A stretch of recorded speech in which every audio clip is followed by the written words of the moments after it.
បងប្អូនទាំងអស់គ្នាខ្ញុំមានចំណុចមួយដែលចង់ចែករំលែកទៅបងប្អូនទាំងអស់គ្នា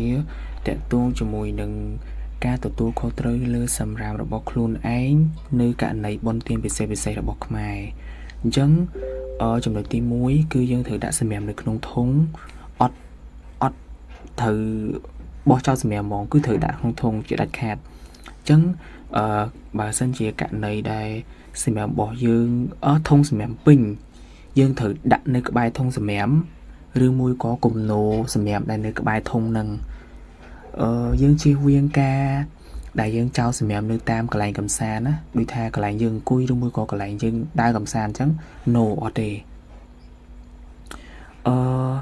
មួយទៀតនៅពេលដែលយើងធ្វើបែបហ្នឹងគឺវានឹងធ្វើឲ្យកន្លែងកំសាន្តរបស់យើងកន្លែងអង្គុយឬមួយក៏កន្លែងដើរកំសាន្តហ្នឹងគឺវាកាត់បន្ថយសម្រាប់បានមួយផ្នែកអញ្ចឹងបើសិនជាយើងធ្វើបែបហ្នឹងគឺវាល្អហើយខ្ញុំ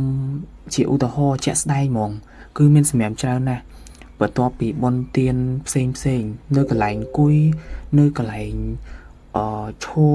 ដំណើរកំសាន្តអីគេដើរកំសាន្តអីចឹងណាអញ្ចឹង